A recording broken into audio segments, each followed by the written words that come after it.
Welcome to the INFOWARS Nightly News. It's Tuesday, March 18th, 2014, and I'm Leanne McAdoo. Here's what's coming up tonight.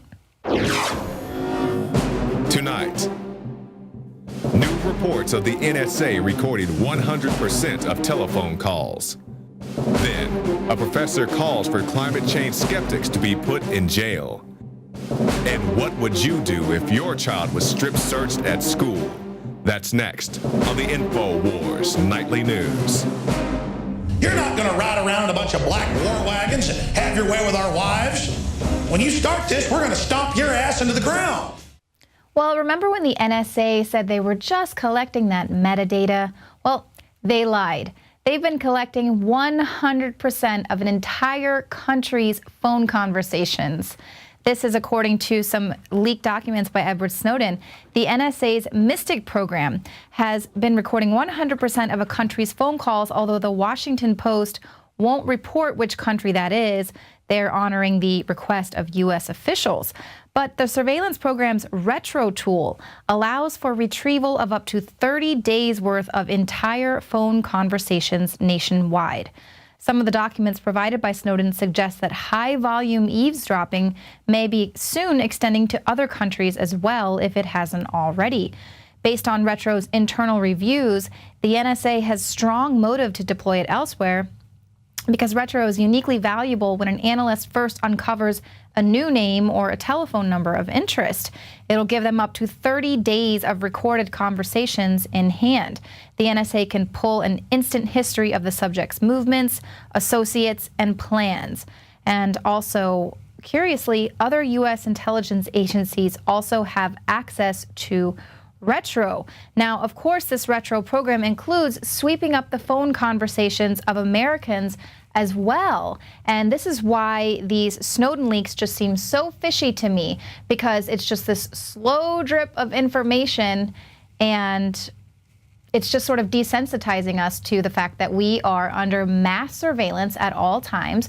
First, we learned it was just a small metadata collection, and now as this progresses, we are learning that it's actually quite overreaching, and it's going to be now extending to other countries. It's collecting up, vacuuming up content of Americans' phone conversations as well.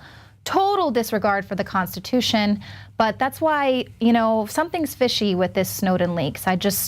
It's just a little weird to me. It feels like it's a mission to desensitize us and to have us just accepting of our constitutional rights being violated in the name of national security, which of course is not to protect you or I, it's to protect the state. Now, another place where your rights, apparently I had no idea, where your constitutional rights do not apply, private schools.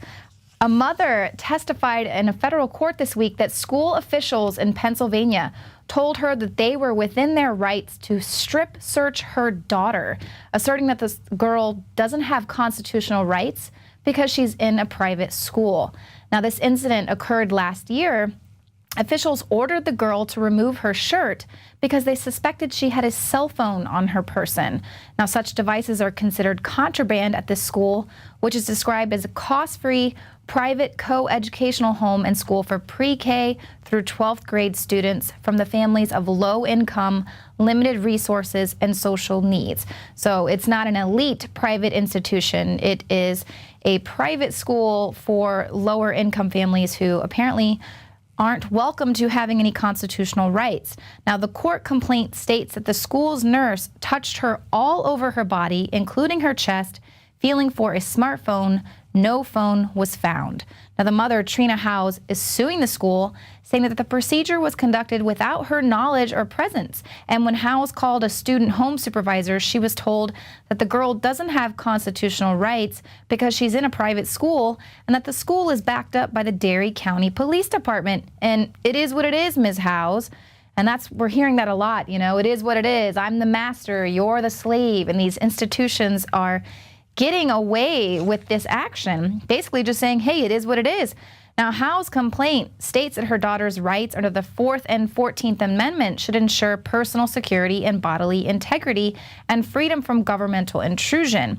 But a local law professor questioned whether that case will succeed because the Constitution protects against government intrusion, but not necessarily against private citizens or organizations. So they are seeking in excess of $75,000 plus damages and attorney's fees. But you're going to be hearing of even more fines and jail time for all of you climate deniers out there if a professor gets his way.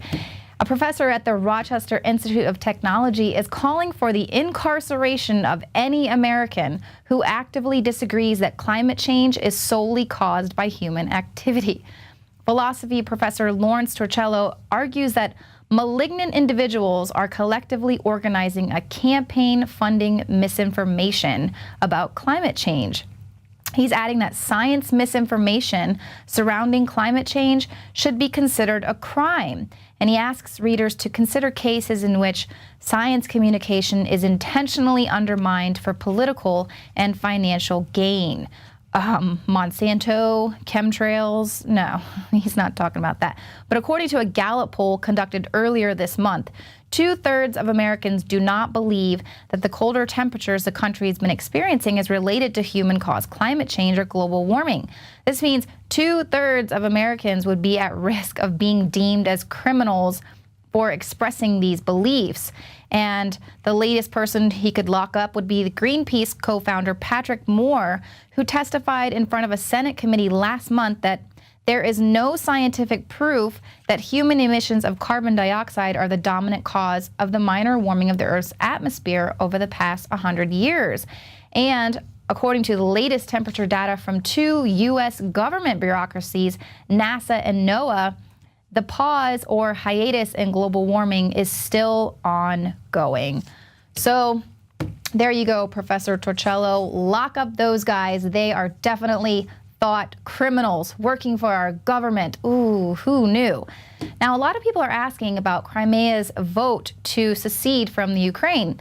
Is it legal? Well, it depends on who you ask. Depending on who answers that question, it was either an unconstitutional split manipulated by Russia or a move that was consistent with international law, upholding the region's right to govern itself. Now, the U.S. and its European allies say Sunday's referendum vote violated Ukraine's newly reforged constitution. Moscow asserts that the Ukrainian President Viktor Yanukovych was ousted in an illegal coup, which ended Ukraine's constitutional authority. Now, the U.S. is buying into the argument of the Ukraine government, which is that the secession of Crimea from Ukraine is not constitutional under the terms of the Ukrainian constitution, which was, by the way, just rewritten by the interim government that the U.S. and the EU helped to put in power, mind you. So they're saying that this new constitution we just drafted, you violated it. Now, the alternative argument is that all peoples have a right of self-determination, and that if the people of Crimea choose not to be part of the Ukraine, that is their prerogative in the same way that it was the choice of colonial powers to break away from the imperial powers that claimed them. So again, like Ron Paul said, they've got the law on their side. This is according to international law, not to this new constitution that's been drafted by this interim government that's questionably put in place after a violent coup overthrew their democratically elected president. Now, on this speculation about the crash, the Malaysian Airlines Flight 370, some people are wondering, did it crash? Was it hijacked? Did it land somewhere? Did the pilot maliciously fly the plane into the ocean? No one knows, but one speculator is an actual pilot. He is now saying that perhaps there was a fire on board the plane and that a pilot's standard operating procedure in such a scenario could account for almost all of the evidence surrounding the missing plane. He said, "I tend to look for a simpler explanation, and I find it with a 13,000-foot runway at Pulau Langkawi. The most likely explanation for that sharp turn was to make an emergency landing at a nearby airport."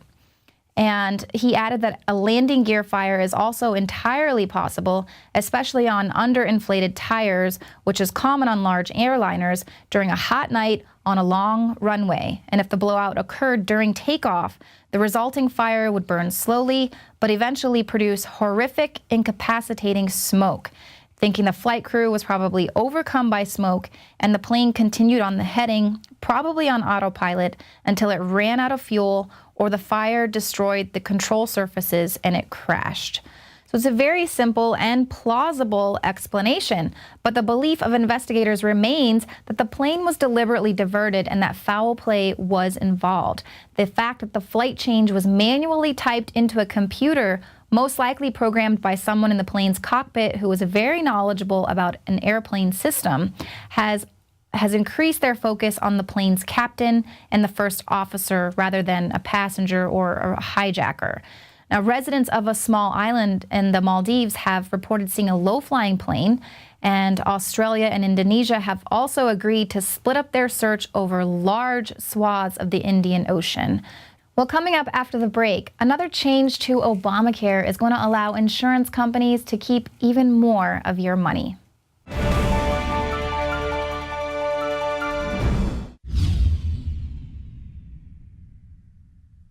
Celebrate the spirit of freedom and liberty upon which our nation was founded at INFOWARSShop.com. Molon Lave is ancient Greek for come and take it. This popular design combines both classic Greek Spartan imagery with modern M16 assault rifles. Now available in women's tees and proudly made in the USA. Celebrate the spirit of 1776 with the George Washington brass belt buckle or this incredibly sharp-looking 1776 hat.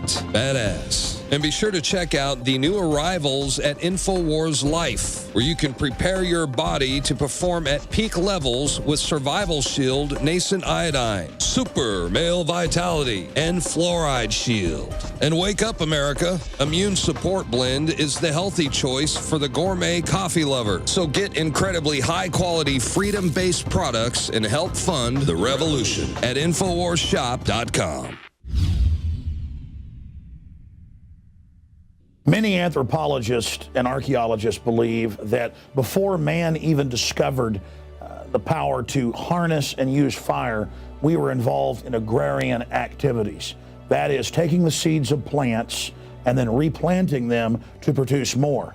The very foundation of our modern civilization and human culture is centered around the planting and cultivation of edible plants. Here are some of the amazing deals at InfoWars Seed Center at InfoWarsShop.com. The Survival Seed Vault by My Patriot Supply features only the finest survival heirloom seeds for a robust and hardy garden, even in the toughest times. We also have starter varieties of the deluxe seed packages for fruit, salad, salsa, peppers, medical herbs, and more. Go to the InfoWars Seed Center at InfoWarsShop.com. And remember, the revolution against tyranny is growing.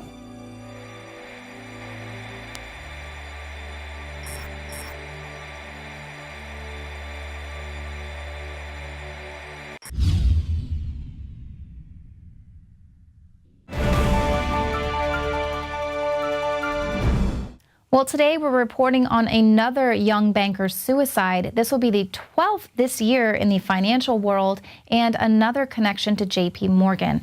This time, the latest death occurred on March 12th when 28-year-old Kenneth Belando was found on the sidewalk outside his 6-story Manhattan apartment building after he allegedly jumped.